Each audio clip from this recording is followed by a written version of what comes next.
Mel Street was born with coal dust in his lungs and country music in his heart, somewhere around the mid-1930s in the rolling hills near Bluefield, West Virginia.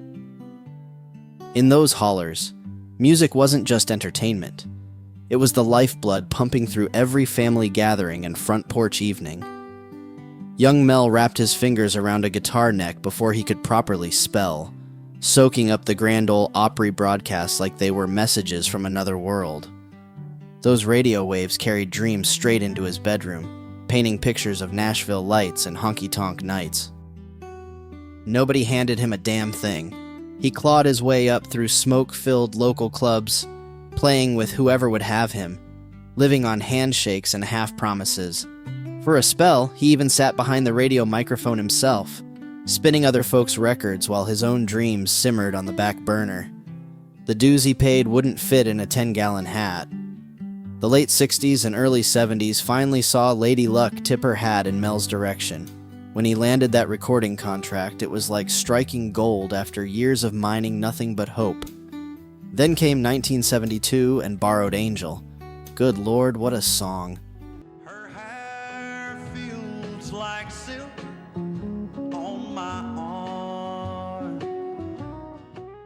It wasn't just music, it was a confession booth set to melody, a man torn between forbidden love and crushing guilt. When Mel sang about loving another man's wife, you believed every syllable because his voice carried the weight of 1,000 sleepless nights. The top 10 hit put his name up in lights at last. The floodgates opened. Lovin' on Backstreets, Smoky Mountain Memories, Forbidden Angel. These weren't your sunshine and rainbows country pop. This was hard-living, whiskey-soaked, heartbreak hotel country that grabbed you by the collar and made you feel something. He wasn't chasing crossover fame. He was singing straight to the bar stools and broken hearts. Even the great George Jones, the possum himself, tipped his hat to Mel's raw talent. But behind those sterling silver vocals lurked shadows deeper than any mineshaft back home. Clinical depression had its hooks in him, something fierce, a darkness that no spotlight could fully banish. The bottle became both comfort and curse, as it does for so many caught in that particular trap. The road, the late nights, the pressure, all of it fed the beast that was slowly consuming him from within. It's an old story in Nashville, but no less heartbreaking each time it plays out. The final verse came without warning.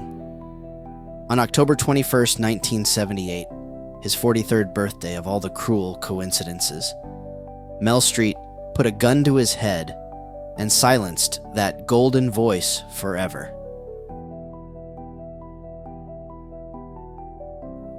The news hit Music Row like a thunderclap.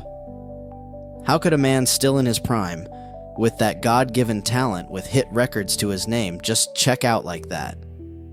Even the mighty George Jones stood at his graveside singing farewell to a fellow traveler who couldn't outrun his demons. There's something almost unbearable about listening to his records now, knowing what we know.